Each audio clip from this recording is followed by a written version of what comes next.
visible to everyone? Yes. Yeah, it's visible. Okay, fine. ठीक है। जब स्टार्टिंग में मैंने आपको थ्योरम्स कराई थी तो मैंने आपको सेट करा दिया था। ठीक है, सेट कलेक्शन हो सकता है किसी भी डिस्क्रीट नंबर्स का कलेक्शन हो सकता है, मैट्रिसेस का कलेक्शन होता है, यानी इसके अंदर बेसिकली एलिमेंट्स होते हैं। Right, this we have done. इसके बाद बात आती है कि ओपन सेट क्या होता है, किया था। एंड देन इट कम्स कि क्लोज सेट क्या होता है। क्लोज सेट की तो हमने डेफिनेशन यही कर दी थी कि जो भी सेट आपको क्लोज प्रूव करना है उसको आप मान लो ये सेट एस है, आपको बताना है कि एस क्लोज होगा कि नहीं होगा। आप इसको पूरे आर में से माइनस कर दीजिए और जो भी यहाँ पर ये सेट आ रहा है, अगर ये सेट ओपन हो जाता है तो ये जो एस है ये क्लोज हो जाएगा। क्लोज के लिए तो हमने ये डेफिनेशन करी थी। क्लोज के लिए दूसरी डेफिनेशन ये होती है कि आप इस पॉइंट, इस जो एस है ना जिसको क्लोज दिखाना है, इसका एक पॉइंट मान लो, लिमिट पॉइंट, और दिखा दो कि ये जो पॉइंट है ना ये एस के अंदर ही बिलोंग करता है। यानी अगर एस अपने हर लिमिट पॉइंट को अपने पास ही रखता है तो भी इस एस को क्लोज कहा जाता है। ये लिमिट पॉइंट क्या होता है मैं एक्सप्लेन कर दूंगी अगर कंफर्म नहीं है तो क्लोज के लिए दो डेफिनेशन है, उसके कॉम्प्लीमेंट को ओपन दिखा दीजिए या ये बता दीजिए कि ये अपने हर लिमिट पॉइंट को अपने पास ही रखता है।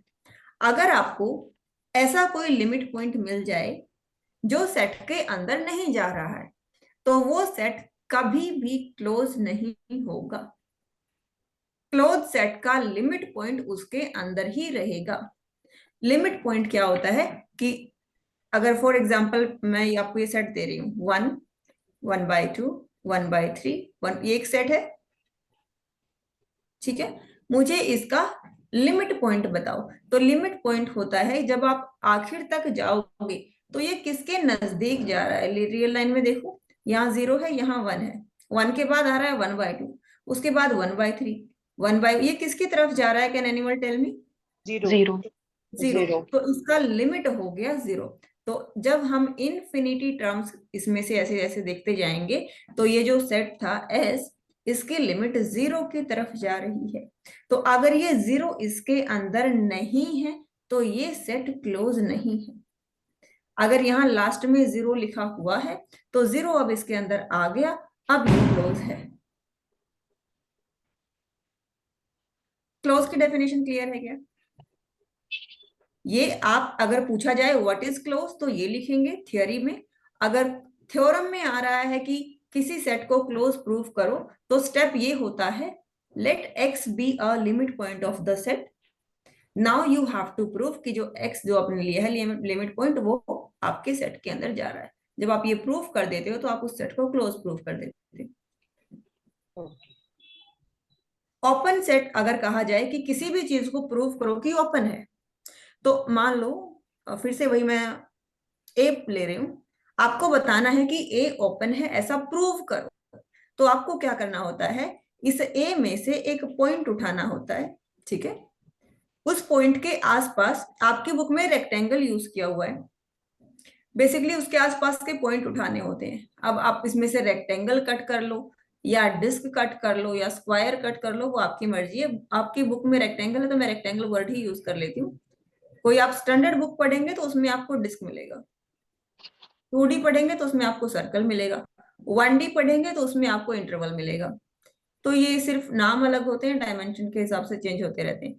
तो ये कह रहा है कि आप यहां से एक ऐसा रेक्टेंगल कट कर लीजिए कि आप इसमें से कुछ माइनस करें और इसमें कुछ प्लस करें तो वो उसके अंदर चला जाए। ठीक है, तो अब आपको बस ये दिखाना होता है कि ये जो आप ये काट रहे हो टुकड़ा, इसमें एक के और भी पॉइंट आते हैं। अगर आप ये प्रूफ कर देते हो कि जो आपने ये रेक्टेंगल काटी है इसमें इस ए सेट के और भी पॉइंट आते हैं इस एक्स से अलग, इस एक्स को भूल जाएं, इस ए के और भी पॉइंट इसके अंदर आते हैं तो ये सेट ओपन हो जाता है। यानी इस पॉइंट की हर नेबरहुड बहुत सारे पॉइंट कंटेन करती है। इसका कॉन्ट्राडिक्शन मैंने आपको दिया था नेचुरल नंबर, कि अगर मैं नेचुरल नंबर का सेट ले लेती हूँ तो यहाँ 1 होता है, यहाँ 2 होता है, यहाँ 3, ऐसे डिस्क्रीट होते हैं नंबर्स। तो अगर मैं 1 के आसपास से टुकड़ा काटती हूँ तो इसमें कहीं भी कोई और नेचुरल नंबर नहीं आता है, तो ये कभी भी सेट ओपन नहीं हो सकता है। इसकी जगह पे अगर मैं ले लेती हूँ रियल नंबर, तो रियल नंबर की लाइन तो एकदम इस तरीके से होती है, जुड़ी होती है आपस में। अगर मैं यहां से कोई एक्स पॉइंट उठाती हूँ और इसके आसपास ऐसी कोई रेक्टेंगल काटती हूँ, तो इस रेक्टेंगल में बहुत सारे रियल नंबर आ रहे हैं, यानी ये जो सेट है ये ओपन है। अब आप चाहे इसको जितना मर्जी छोटा कर दें, इसमें रियल नंबर इस एक्स से अलग आएंगे ही आएंगे। तो ये होता है ओपन और close. If any doubt in open and close, you can ask me.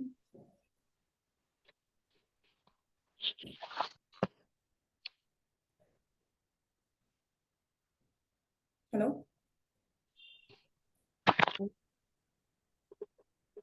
Shikha, Priyanka, any doubt? No ma'am. ठीक है, तो अब हम ओपन सेट के इंटीरियर पे जाते हैं। जो ये एक्स पॉइंट है यहाँ पर ए के अंदर, तो इस एक्स पॉइंट को कहा जाता है इंटीरियर पॉइंट। ये ए के अंदर है ना, तो इंटीरियर पॉइंट। ए के बाहर जो पॉइंट है इसको कहा जाता है एक्सटीरियर पॉइंट। सिंपल, कि ये ए के बाहर है, ये ए के अंदर।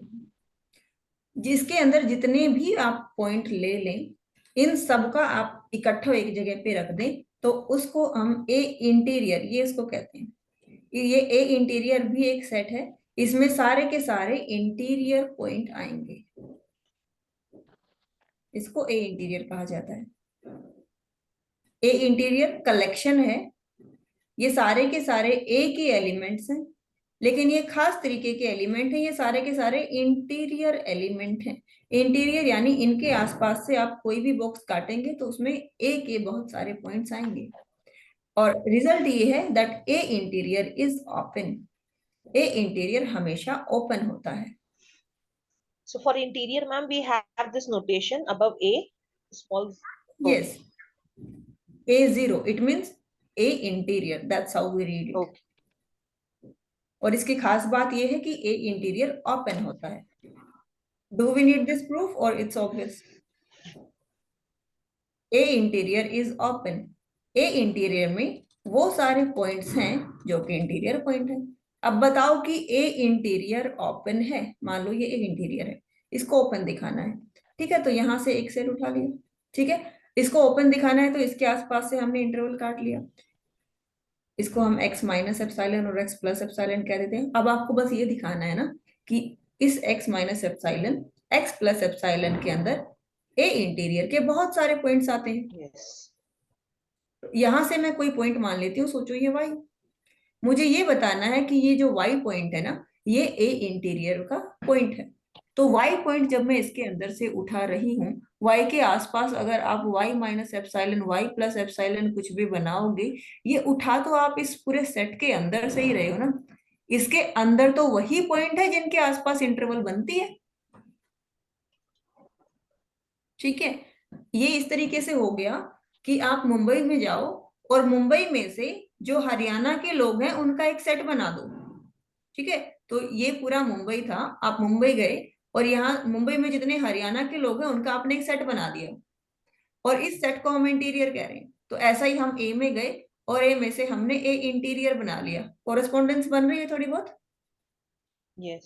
ठीक है, तो अब हम कह रहे हैं इस सेट के अंदर जितने भी पॉइंट हैं, इसमें जितने भी आदमी हैं वो सब हरियाणा के हैं। Isn't it obvious? जब आपने सेट ही हरियाणा वालों का बनाया है तो इस सेट के अंदर सब हरियाणा के ही होंगे ना। Yes. तो यही हम कह रहे हैं, जब आप ए के अंदर से ए इंटीरियर बना रहे हो तो ए का हर पॉइंट ही इंटीरियर पॉइंट होगा ना, है ना। ये वही बात हो गई कि यहाँ का हर एलिमेंट इसकी प्रॉपर्टी को सेटिस्फाई करेगा, यानी इसके अंदर से कोई भी एक्स वाई जेड पॉइंट उठा लो, वो इंटीरियर की प्रॉपर्टी को सेटिस्फाई करेगा। तो ये ए इंटीरियर ओपन हो गया। और सबसे बड़ी बात, ए इंटीरियर लार्जेस्ट ओपन सेट होता है। ए के अंदर आपको ए इंटीरियर से बड़ा ओपन सेट नहीं मिलेगा। ए इंटीरियर इज ओपन, दूसरी A interior is largest open set of A. यानी आपने ये मुंबई में से जो हरियाणा वालों का जो सेट बनाया है, तो अब पूरी मुंबई का अगर कोई दोबारा सर्वे करे तो इस एच से ज्यादा आदमी उसको नहीं मिलेंगे, क्योंकि आपने सारे ऑलरेडी इस एच में ले लिए हैं।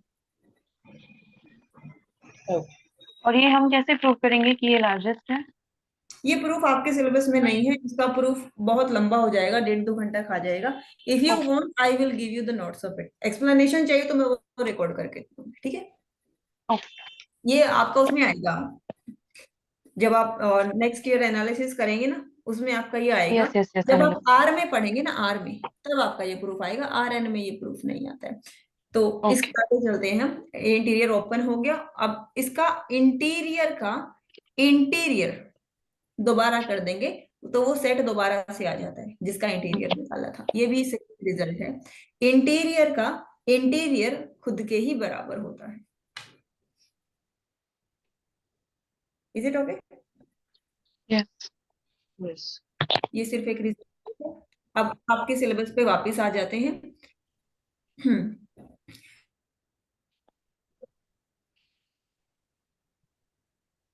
ये मेन थ्योरम है, हेनिबोरल थ्योरम और बोल्जेनो-वीस्ट्रॉस थ्योरम।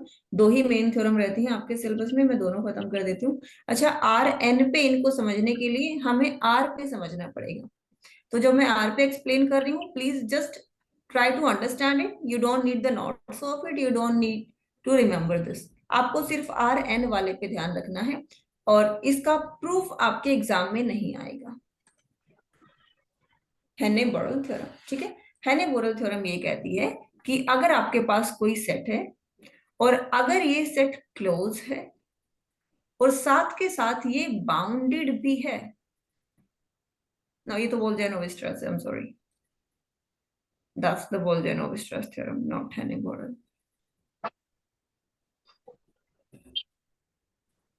हेने-बोरल की स्टेटमेंट याद है किसी को? Every open cover has a finite subsequence, ऐसा कुछ है, let me check. Yeah, no, it's given a closed and bounded subset. क्या है? A closed and bounded subset of Rn is compact. This is what is given. तो बोल्जेनो-वीस्ट्रॉस क्या है? एक minute. The closed and bounded rectangle of Rn is compact. Yes. और बोल्जेनो-वीस्ट्रॉस की क्या है? Every bounded sequence of Rn has convergent subsequence. Okay, then I was right. Then I was right. कि अगर ये क्लोज है और बाउंडेड है तो ये कॉम्पैक्ट होगा, ठीक है? क्लोज मैं आपको ऑलरेडी बता चुकी हूँ। बाउंडेड क्या होता है वो बता देती हूँ। अब सेट ऑफ नेचुरल नंबर क्या बाउंडेड होता है? सेट ऑफ नेचुरल नंबर क्या होता है? 1 2 3 4। क्या हमें पता है कि ये कहाँ खत्म होता है? No no. यानी इसका यह कहां से शुरू होता है? इसको कहते हैं लोअर बाउंड या फिर इनफिमम, ठीक है? कहां से ये शुरू हो रहा है, तो इसका एक तरीके, एक साइड का बाउंड तो मिल गया, लेकिन कहाँ ये खत्म हो रहा है, इसका अपर बाउंड हमें नहीं मिला, तो ये सेट बाउंडेड नहीं है। यानी हेने-बोरल थ्योरम इसके ऊपर नहीं लग सकती। उसको कहते हैं सुप्रीमम, SUP, सुप्रीमम। ऐसा सेट जिसका अपर बाउंड भी हो, लोअर बाउंड भी हो, जैसे कि 1/n, n को 1 रखेंगे तो 1, n को 2 रखोगे तो 1/2, n को 3 रखेंगे 1/3, 1/4, 1/5, n को इन्फिनिटी रखोगे 1/∞, 0। तो देखो, इसमें 1 से बड़ा कुछ नहीं आ सकता, 0 से छोटा कुछ नहीं आ सकता। यानी ये हमें इसका इन्फिमम मिल गया, ये हमें इसका सुप्रीमम मिल गया, अपर बाउंड भी मिल गया, लोअर बाउंड भी मिल गया, यानी ये सेट बाउंडेड है। Is it okay? यस। तो सेट क्लोज होना चाहिए, बाउंडेड होना चाहिए, तो वो क्या हो जाएगा? कॉम्पैक्ट हो जाएगा। ये हेने-बोरल थ्योरम कहती है, ठीक है क्या? Okay. अब कॉम्पैक्ट की डेफिनेशन मैं आपको बता देती हूँ। आपको किसी को कॉम्पैक्ट करना, तो कॉम्पैक्ट होता क्या है ये तो पता होना चाहिए ना। कॉम्पैक्ट का मतलब है कि अगर आपको किसी सेट को कॉम्पैक्ट प्रूव करना है तो एवरी ओपन कवर देखिए इसका क्या करूँ, रिटर्न करके आओ। सेट हाँ दे देख लेती क्या बोल रही है। वो ये बोलेगी कि 3XL मम्मी को लेके जाओ। Have a finite sub cover. अगर आप किसी सेट का ओपन कवर लेते हैं और उसका फाइनाइट सब कवर आपको मिल जाता है तो उस सेट को कॉम्पैक्ट कहा जाता है। अभी ओपन कवर क्या है, फाइनाइट सब कवर क्या है, वो मैं बता देती हूँ। अगर मैं आपको प्रैक्टिकल लाइफ में बताऊं तो फॉर एग्जांपल ये आपका घर है, ठीक है। आपको अपने घर को कवर करने के लिए पॉलीथीन चाहिए, ठीक है। तो मे बी आप इसको मेजर करेंगे, लेंथ ब्रेड्थ हाइट उसको मेजर करके, and you will get a cover may be like this, ठीक है। Okay. That's a cover. तो अब आपको प्रूव करना है कि ये कवर जो है ये ओपन है, ठीक है। ऐसे ही अगर आप कोई सेट ले रहे हो, शाहीन इज ज्वाइनिंग नाउ, अगर ये कोई सेट ए है, ठीक है, ये जो आप पॉलिथीन ले रहे हो ये आपके पूरे घर को कवर करेगा ना। Yes. तो जो ओपन कवर होता है किसी सेट ए का, किसी घर ए का, वो उस सेट को कवर करता है। Okay. जैसे कि अगर देखो नेचुरल नंबर ओपन नहीं है लेकिन एग्जांपल दे रही हूं, अगर मैं रियल नंबर कहूं तो सारे के सारे नेचुरल नंबर रियल नंबर के अंदर आते हैं ना, Yes. यानी रियल नंबर कवर है नेचुरल नंबर का। True number. Yeah. Correct. समझ आ गया। Yes. अब फाइनाइट सब कवर की मैं क्या बात कर रही हूँ कि आप इतने बड़े इस पॉलिथीन में से अगर आप ऐसे टुकड़ा काट लो यहां से यहां तक, अब आपको इसकी पहले जो पॉलिथीन था ना उसकी लेंथ नहीं आपको पता थी, वो इनफाइनाइट लेंथ था, सिर्फ ओपन था, इतना पता है आपको। अब आपने इसमें से फाइनाइट माप के काट लिया, तो उस बड़े में से फाइनाइट कवर जब आप निकाल लेते हो तो उसी को ही फाइनाइट सब कवर कहा जाता है, जिसका अपर बाउंड और लोअर बाउंड आपको पता होता है। लेकिन होगा वो भी कवर, सेट को वो भी कवर करेगा। जैसे आर की जगह पे अगर मैं क्यू ले लूं या फिर होल नंबर ले लूं तो वो है तो आर से छोटे लेकिन वो भी एन को कवर करते हैं। Okay. ओपन कवर और फाइनाइट सब कवर, समझ आया। ये मैंने प्रैक्टिकल एग्जांपल बताया है, अब मैं आपको मैथमेटिकल बता देती हूँ। अगर कोई सेट ए है, ठीक है, उसका ओपन कवर क्या होगा, G1 G2 G3 और बहुत सारी Gn, ये सारे के सारे ओपन होने चाहिए। G1 एक ओपन सेट है, G2 एक ओपन सेट है, G3 भी ओपन सेट है। तो आपने बहुत सारे ओपन सेट लिए और ये सारे ओपन सेट मिलके इस ए सेट को कवर कर देते हैं, तो ये इसका ओपन कवर बन जाता है। कवर क्योंकि ए को कवर कर रहा है, ओपन क्योंकि इसके अंदर जितने एलिमेंट है सारे ओपन है। Is it okay? तो आप इसको ऐसे लिखेंगे, union I belongs to the indexing set I, G I for all I belongs to I. ये इसका मैथमेटिकल नोटेशन है। जी आई यानी G1 G2 G3 G4, union यानी ये सब मिलेंगे, ठीक है, और क्या करेंगे, ये ए को कवर करेंगे। तो ये क्या हो गया, ओपन कवर। ओपन कवर में any doubt? We'll be using this notation of open covers. Heine Borel theorem का स्टेटमेंट है ना कि आपको एक बाउंडेड और क्लोज सेट को कॉम्पैक्ट प्रूफ करना है, तो हम यही प्रूफ करेंगे कि जो भी हम ओपन कवर लेंगे उसका फाइनाइट सब कवर हमें मिल जाएगा। फाइनाइट सब कवर मिल जाएगा तो सेट कॉम्पैक्ट हो जाएगा डेफिनेशन से, है ना। तो मैं एक सेट लूंगी, उसका ओपन कवर लूंगी, उसको फाइनाइट सब कवर प्रूव करूंगी, पर वो तभी समझ आएगा अगर पता है कि ओपन कवर क्या होता है, फाइनाइट सब कवर क्या होता है। Now here is a trick. Clear को लगता है open cover, please make sure कि आप इसको याद रखें। ये जो मैंने यहाँ पर लिखा है that is an open cover. अब मैं लिख रही हूँ फाइनाइट सब कवर, ठीक है। इसी सेट का फाइनाइट सब कवर मैं कैसे लिख रही हूँ, please pay attention here. Union I varies from 1 to n Gi where I belongs to the indexing set। अब आप देख लें कि दोनों में क्या फर्क है।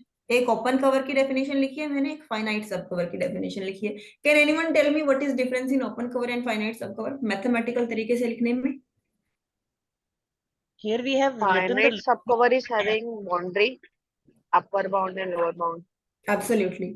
यानी जो ओपन कवर है उसमें कितने G1 G2 G3 G4 ले रहे हैं हमें नहीं पता, बस इंडेक्स बढ़ता जा रहा है बढ़ता जा रहा है। लेकिन फाइनाइट सब कवर में इस ऊपर वाले में से ही हमने 100 150 200 250 GI अलग निकाल रहे हैं, जिनसे हमारा एक कवर हो जाता है, तो ये फाइनाइट सब कवर बन जाता है।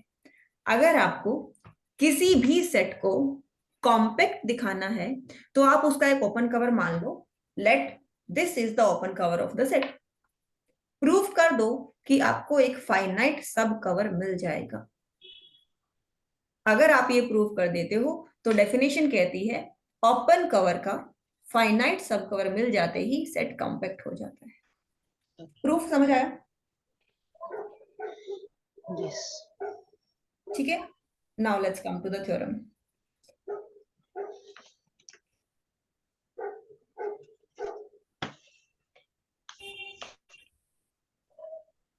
Close bounded set is compact. Close दिया हुआ है, बाउंडेड दिया हुआ है, तो वो क्या होगा? कॉम्पैक्ट। तो मैं मान लेती हूँ कि मुझे ये यहां से लेकर के यहां तक ए से, अच्छा ये मैं प्रूफ का एक प्रैक्टिकल एग्जांपल देती हूँ आपको, ठीक है?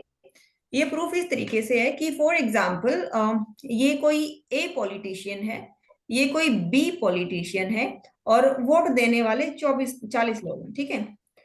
तो 40 लोगों में से यहाँ पर हम ये दिखाना चाहते हैं कि मुझे ये बताओ कि ए को वोट करने वाले इस 40 में से कितने एग्री हो रहे हैं। तो सबसे पहले हम मान के चलते हैं कि फॉर एग्जाम्पल 40 के 40, 0 से 40 तक, ठीक है, 0 से 40 तक एक भी आदमी इसको वोट देने को रेडी नहीं है। क्लियर? अब हम लगाते हैं कि चलो इसके अगर मैं 2 टुकड़े कर दूं, इसका लेती हूँ, 0 से 40 का मिड पॉइंट यहाँ पर 20 आ जाता है, तो मैं ये मान के चलती हूँ या तो यहां से कुछ या फिर यहां से कुछ लोग इसको वोट देने के लिए रेडी हो सकते हैं। अब इन दोनों टुकड़ों में से फॉर एग्जाम्पल मैं आगे वाले टुकड़े को मान लेती हूँ कि ये तो वो वाला ग्रुप है जो इसको वोट देने को रेडी नहीं है, और ये इधर वाला वो वाला ग्रुप है जो इसको वोट देने को रेडी हो गया है। तो अब ये तो ग्रीन हो गया, ये तो इसको वोट देने को रेडी हो गया, लेकिन अभी भी इधर 0 से 20 वाले लोग ऐसे हैं जो इसको वोट देने को रेडी नहीं है। ठीक है, अगेन मैंने इसका मिड पॉइंट निकाला, अगेन वही 2 टुकड़े किए, ठीक है, फिर से ये 2 पॉइंट निकाले, यहाँ पर ये मिड पॉइंट 10 आ गया। अब इन दोनों में से भी ऐसा तो होगा, या तो इधर वाले नोट रेडी होंगे या इधर वाले नोट रेडी होंगे। एक साइड वाले नोट रेडी हैं, दूसरी साइड वाले चलो रेडी में निकल गए। ठीक है, अगेन अब इन 10 में से भी वो कौन से 5 हैं जो उसको वोट देने को रेडी है, जो नहीं है, या तो इधर वाले होंगे या, यानी धीरे धीरे करके जो 40 पीपल थे वो ग्रीन वाले में जाते जा रहे हैं। तो हम इमेजिन कर सकते हैं कि ऐसा करते करते करते करते हमें एक दिन ऐसा आ जाएगा कि यहाँ पर कोई एक ही आदमी बच जाएगा जो उसको वोट देने के लिए रेडी नहीं होगा, बाकी सारा ग्रीन में निकल जाएगा। Can we imagine that? Yes. है ना? जब आप टुकड़े करते जाएंगे 5 देन 2.5 देन 1.5, तो लास्ट में एक आदमी तो ऐसा बचेगा ना जो 40 में से भी वोट देने को रेडी नहीं था, 20 में से भी वोट देने को रेडी नहीं था, 10 में से भी, यानी वो सारे के सारे में था। ठीक है, अब हमें बस यही स्टेप इस थ्योरम के लिए लेकर के चलनी है। थ्योरम के स्टेप्स मैथमेटिकल लिखने से मैं पहले मैं बता देती हूँ। एक इंटरवल है, क्या प्रूफ करना है? क्लोज है सेट, बाउंडेड है, कॉम्पैक्ट आपको प्रूव करना है। ठीक है, इसको आसान भाषा में बोले तो कॉम्पैक्ट प्रूफ करने की जगह आपको ये प्रूफ करना है कि इस सेट का हर फाइनाइट सेट, हर ओपन सब कवर का फाइनाइट सब कवर मिलेगा, यही प्रूफ करना है। Yes. है ना? तो मान लेते हैं ये जो ए और बी है ना, इसको मैं I1 नाम दे रही हूँ, ठीक है, I1। तो ये जो यहाँ से A1 और यहाँ से ये B1, I जो है वो A1 और B1 है, ठीक है, ये ओपन कवर है। Is it okay? Okay. Set का नाम क्या रखे? एस ही रख लेते हैं, चलो। एस सेट बाउंडेड है, क्लोज है, कॉम्पैक्ट प्रूफ करो, तो थ्योरम प्रूफ हो जाएगी। तो एस सेट बाउंडेड है, क्लोज है, तो अब मैं मान लेती हूँ कि बाउंडेड है, तो चलो यहां से ये शुरू हो रहा है, यहां से ये खत्म हो रहा है। बाउंडेड हमें इतनी तो गारंटी दे ही रहा है ना कि कहीं से शुरू होगा कहीं से खत्म होगा। यस। तो हम मान लेते हैं A1 से शुरू हो रहा है, B1 पे खत्म हो रहा है, और इसका नाम मैं दे रही हूँ I। अब आप ये प्रूफ करो कि इसका आपको फाइनाइट सब कवर मिल जाएगा। Finite sub cover exist. अगर आपने ये प्रूफ कर दिया तो आपका काम खत्म हो जाएगा। Is it okay? ये टू प्रूफ है, तो ये तो आपका लेट हो गया, ये आपका टू प्रूफ हो गया। Is it okay? ओके। अब आपको प्रूफ करना है कि इसका सब कवर एग्जिस्ट करता है। हमेशा अप्रोच कॉन्ट्राडिक्टरी लेके चलते हैं। अगर आपको दिखाना है कि आपको लेफ्ट टू राइट जाने से आपकी मंजिल मिल जाएगी, ये आपको दिखाना है, तो कैसे दिखाएंगे? आप मान के चलो कि लेफ्ट टू राइट जाने से मुझे मेरी मंजिल नहीं मिलेगी, और फिर आखिर में कह दो कि मैंने जो माना वो गलत माना, लेफ्ट टू राइट में ही मंजिल मिलेगी। तो आपको अगर इस सेट का फाइनाइट सब कवर दिखाना है तो मान के चलो कि इसका फाइनाइट सब कवर कोई है ही नहीं। तो हम अज्यूम क्या कर रहे हैं? There does not, there exist का सिंबल ये होता है, there does not exist any finite sub cover, कि इसका कोई भी फाइनाइट सब कवर एग्जिस्ट नहीं करता। दिखाना क्या है? कि एग्जिस्ट करता है। माना क्या है? कि एग्जिस्ट नहीं नहीं। करता। तो जो हमने माना है उसको हमें गलत प्रूफ करना है, रॉन्ग प्रूफ करना है, राइट? यही करना है। यस। यानी जो हमें प्रूफ करना है वो धीरे धीरे सिंप्लीफाई हो रहा है।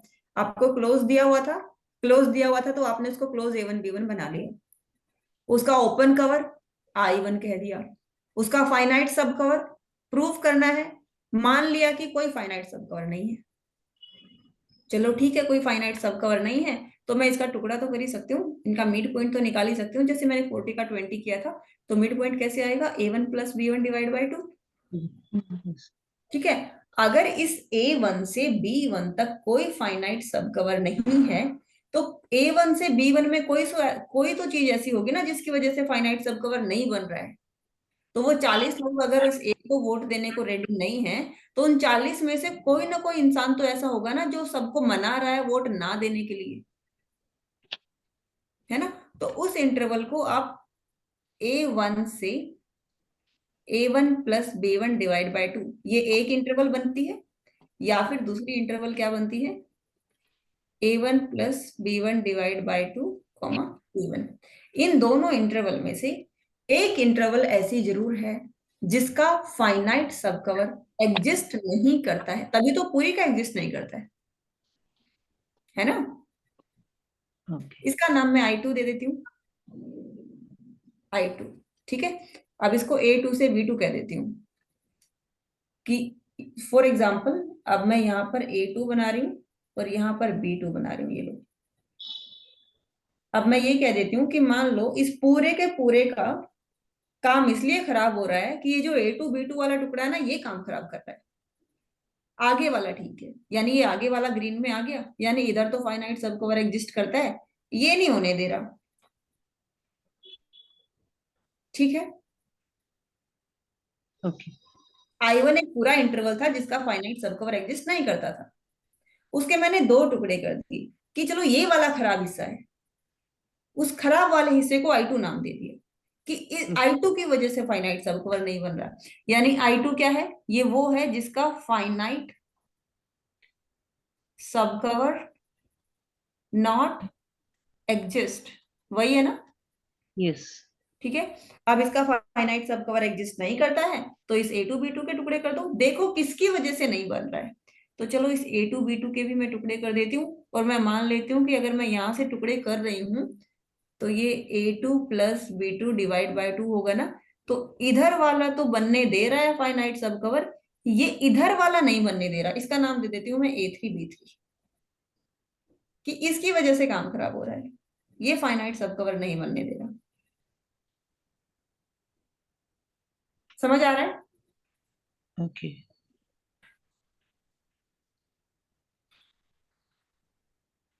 तो अभी तक आपने I1 बनाया, I2 बनाया, I3 बनाया। I1 पूरा का पूरा सेट था, I2 दो टुकड़े करने के बाद जो आधा बचा जो डिफेक्टिव है, I3 उस दो टुकड़े करने के बाद भी जो बचा, तो I1 पूरा A1 B1 था, ठीक है, I2 A2 B2 था। अच्छा, I1 बड़ा है I2 बड़ा है? I1 I1 बड़ा है, I2 तो I1 के अंदर ही है ना? I2 तो I1 के अंदर ही है ना? yes अब I3 जो बनेगा वो I1 के अंदर भी होगा, I2 के अंदर भी होगा, isn't it? yes I3 I4 I5, तो यानी ये सबसे बड़ा, then I2 then I3 then I4, इस तरीके से आप IN तक जाएंगे। तो ये तो आपको पॉइंट नंबर 1 मिला यहाँ से, isn't it? आप उल्टा लिख रहे हैं ना? नहीं, I1 सबसे बड़ा है ना। अच्छा हाँ, मैं उल्टा लिख रही हूँ, जो I2 है ना वो I1 के अंदर है, I1 सबसे बड़ा है, देन I2 उसके अंदर है, देन I3 उसके अंदर है, देन I4 उसके अंदर, इस तरीके से। क्लियर? ये A1 B1 है, यहां से ये A2 B2 है, उसका हाफ A3 B3 है, उसका हाफ A4 B4 है। तो यहां से हमें जो केंटर थ्योरम होती है वो ये कहती है, अगर आपको एक इंटरवल के अंदर दूसरा इंटरवल मिल रहा है, दूसरे इंटरवल के अंदर तीसरा इंटरवल मिल रहा है, तीसरे इंटरवल के अंदर चौथा इंटरवल मिल रहा है, ठीक है, तो ऐसा अगर आपको मिल जाता है तो लास्ट में सिर्फ एक सिंगल पॉइंट ही बचेगा जो आपको उन सारे के सारे इंटरवल में मिलेगा। जो मैंने आपको बताया था कि धीरे धीरे ऐसा लग रहा है कि लास्ट में एक ही पॉइंट यहाँ पर बच जाएगा, तो उसको हम कह देते हैं पी पॉइंट, कि लास्ट में सिर्फ एक ये पी पॉइंट है जिसकी वजह से फाइनाइट सब कवर नहीं बन रहा। By which theorem? हेनेबोरल अभी आपने theorem, theorem, Cantor okay okay, theorem, Cantor theorem. Cantor, हाँ, ये आपको याद रखने की जरूरत नहीं है क्योंकि इसका प्रूफ आपको एग्जाम में नहीं लिखना है, बट जो आप न्यूमेरिकल करेंगे उसके लिए आपको ये इंटरवल्स A1 B1 की जगह पे 2 3 5 7 ऐसे वैल्यू दी होंगी, तो उसका ओके, आपको करना क्या है बस वो आपको समझ में आ जाए, ठीक है। तो सिर्फ एक सिंगल पॉइंट बच गया ना जिसकी वजह से यस, फाइनाइट कवर नहीं बन रहा, हम्म, एक सिंगल पॉइंट जिसकी वजह से फाइनाइट कवर नहीं बन रहा, एक सिंगल पॉइंट को ढकना क्या बहुत मुश्किल है। एक उसके ये पी पॉइंट है, पी में से कुछ माइनस कर दो, पी में कुछ प्लस कर दो, क्या इसका ये कवर नहीं बन गया?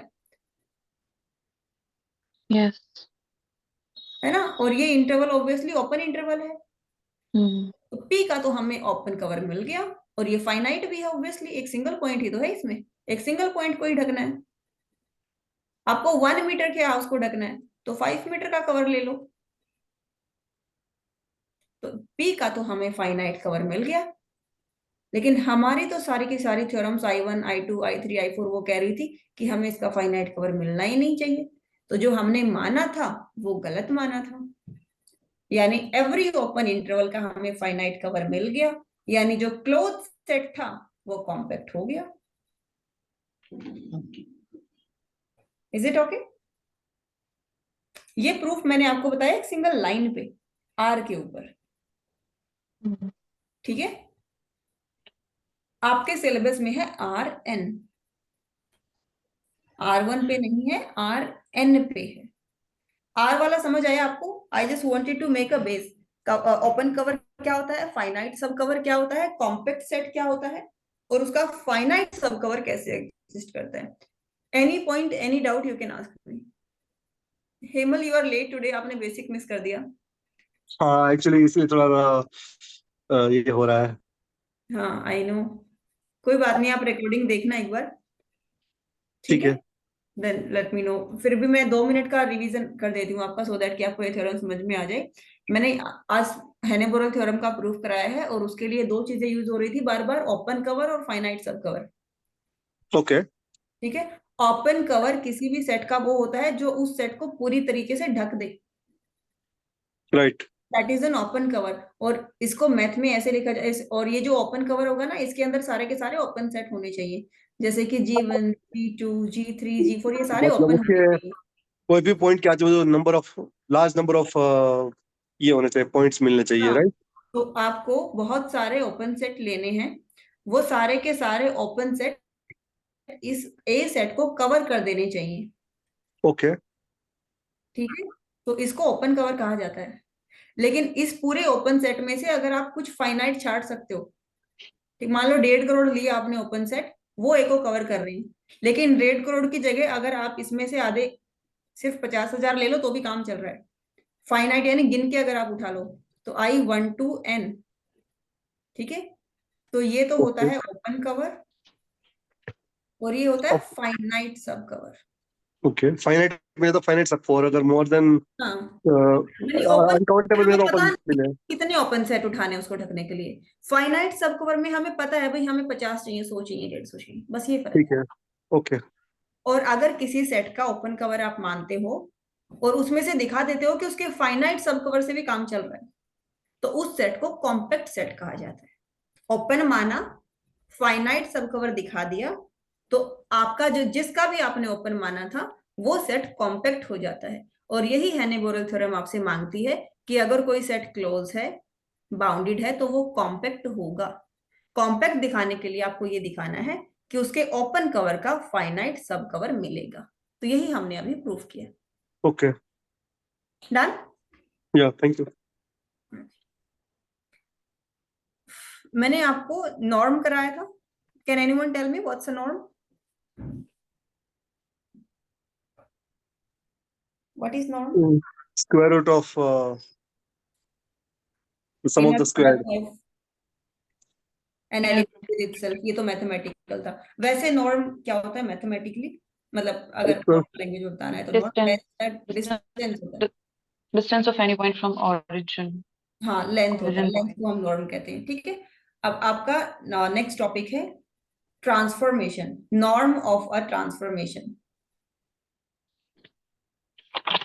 ट्रांसफॉर्मेशन का नॉर्म मैं बुक ही दिखा देती हूँ सो दैट कि अच्छे से समझ में आ जाए, बिकॉज आज मेरी क्लास है 10 बजे, तो फटाफट करते हैं।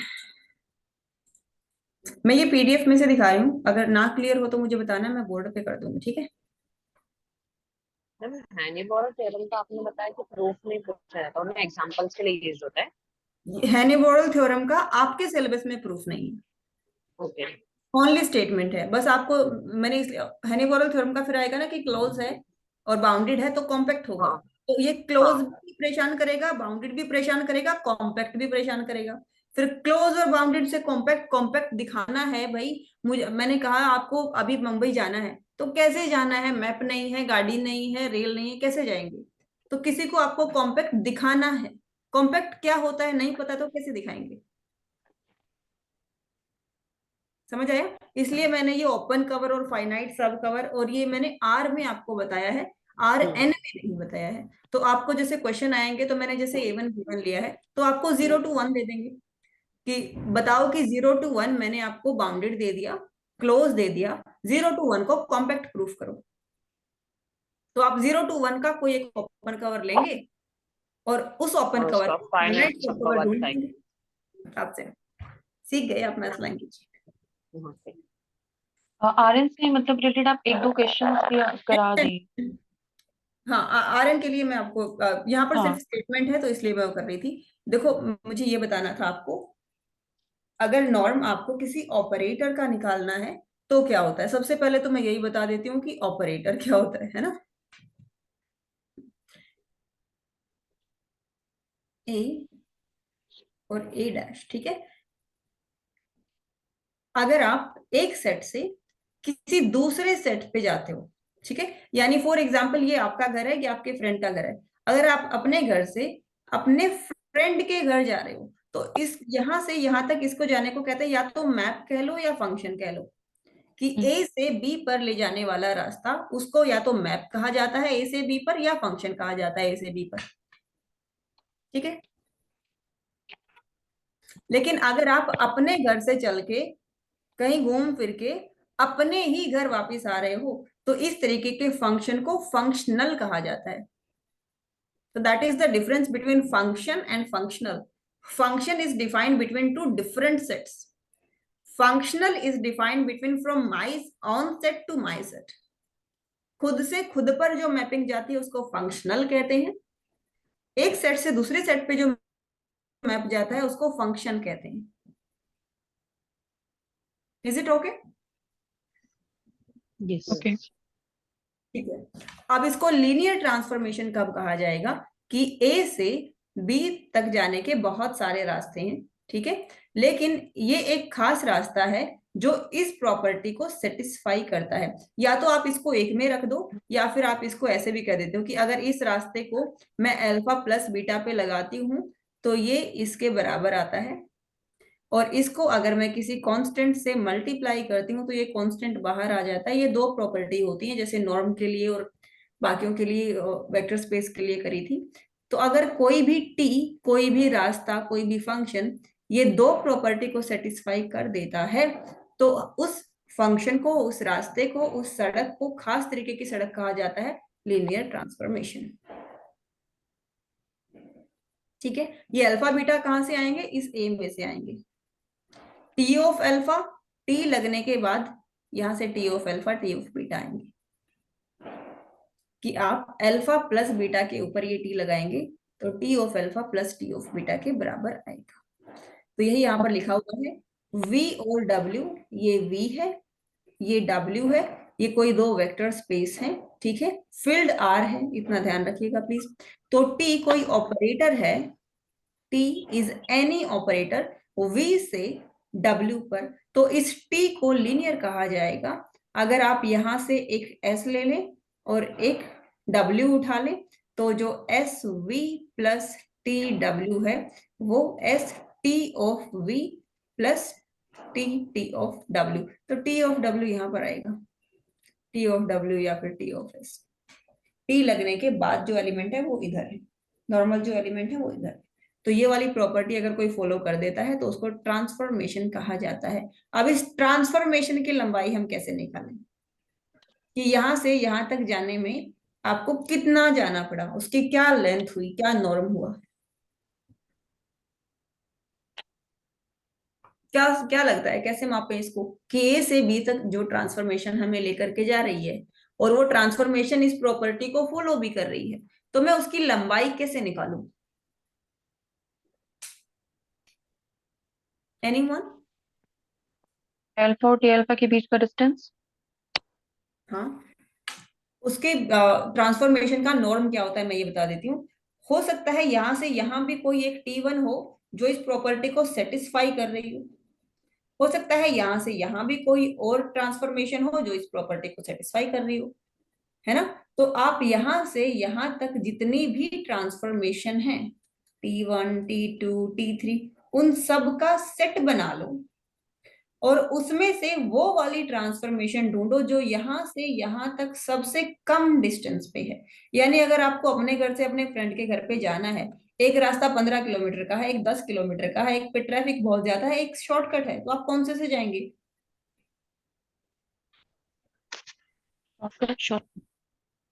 शॉर्टकट से, जो बहुत जल्दी आपको यहाँ से यहाँ तक पहुंचा दो, उसी को नॉर्म ऑफ टी कहा जाता है।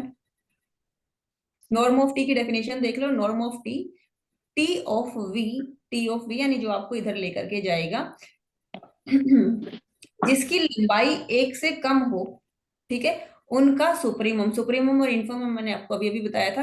जो लिस्ट अपर बाउंड होता है ये, अगर 0 से 1 सेट है तो इसका सुप्रीमम 1 होगा, ठीक है। वैसे इसके एलिमेंट जिससे छोटे हों, 0 से 1 के एलिमेंट 1 से छोटे होंगे ना। 0 to 1 सेट के एलिमेंट क्या 1 से छोटे होंगे या बड़े होंगे? छोटे। छोटे। 2 से, 2 से, हाँ, 2 से छोटे होगा ऑब्वियसली, 3 से, और छोटे ही होगा ना, मतलब मिनिमम होगा। यानी ये भी अपर बाउंड है, ये भी अपर बाउंड है, ये भी अपर बाउंड है। तो इस 1 में क्या खास बात है? ये लिस्ट अपर बाउंड है, ये सबसे छोटा अपर बाउंड है, इसलिए इसको खास नाम दिया सुप्रीमम। घर में जो सबसे छोटा होता है उसको कुछ खास तो मिलता ही है। मैं सबसे छोटी हूँ मेरे घर में। इज इट ओके कि सुप्रीमम क्या होता है? अपर Yes. बाउंड्स में सबसे छोटा, दैट इज द सुप्रीमम। यानी जितनी भी ट्रांसफॉर्मेशन इस प्रॉपर्टी को सेटिस्फाई कर रही हैं, उन सारी ट्रांसफॉर्मेशंस का सुप्रीमम, उसको हम नॉर्म ऑफ टी या फिर नॉर्म ऑफ उस ट्रांसफॉर्मेशन का कहा जाता है। उसके बाद प्रॉपर्टीज तो जैसे सिंपल नॉर्म की प्रॉपर्टीज थी वही है, norm of s plus t, norm of x plus y. वो ऊपर एल टाइप जो सिंबल है वो क्या है? कहाँ एक नीचे आ नो रही नो नो है नोट करके जो डेफिनेशन में ऊपर। ये? Yes yes yes. अच्छा, 54 6 मिनट रह गए। ये ए है, ये बी है, ठीक है।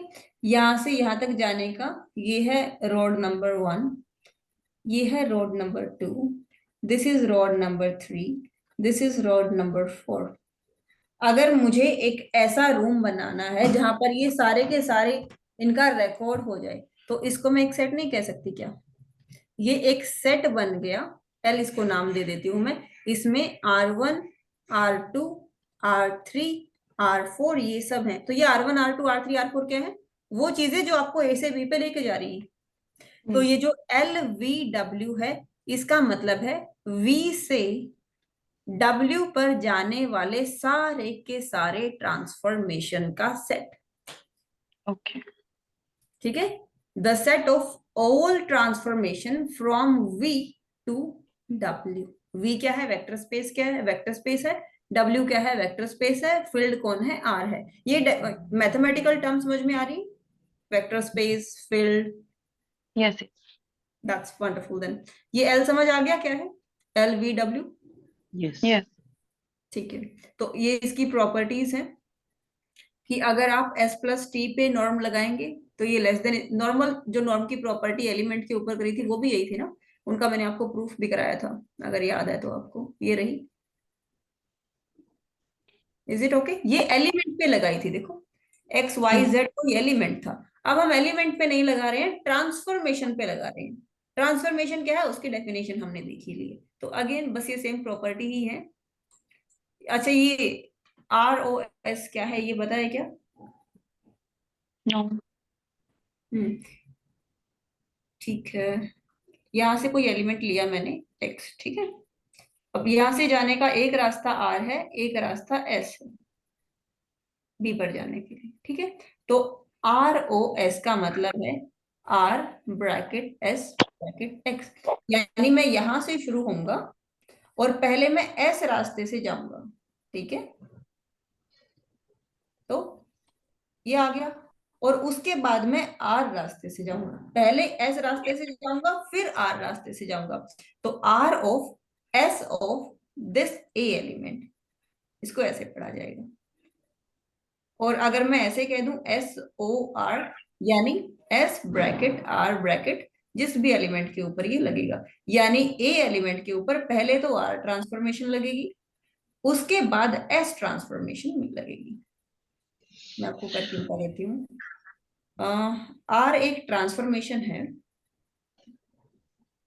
V से W के ऊपर, और जब V के एलिमेंट पे R लगता है तो वो 2 गुना हो जाता है, ठीक है। R ये करता है, किसी भी एलिमेंट को 2 गुना करता है। S एक ट्रांसफॉर्मेशन है दोबारा V से W पर। S की खास बात ये है, S जब V के एलिमेंट पे लगता है तो वो 3 गुना कर देता है उस एलिमेंट को।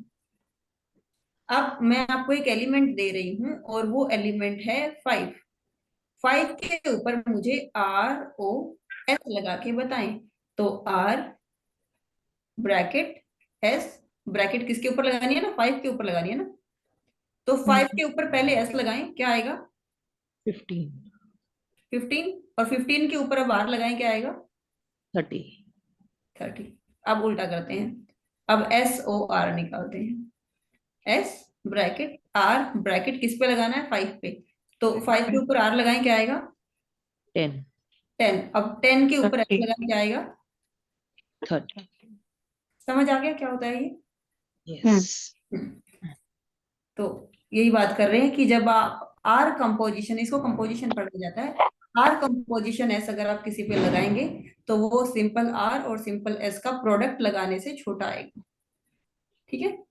और अगर आप किसी कांस्टेंट से मल्टीप्लाई कर देते हैं तो अगेन वही आया था ना, norm of alpha x, mod of alpha बाहर आ जाता था, नॉर्म ऑफ एक्स रह जाता था, यही था। और 59 हो गए। I have to join the class. If this properties are clear, can we just start from tomorrow from Yes. Compact में इन आपको सब के already प्रूफ हमें करने होंगे। It's 59. Now I have to join the class. If Okay, there is problem at 11, we can come back again. 11 बजे I will be free again. Will you Yes. be available at 11?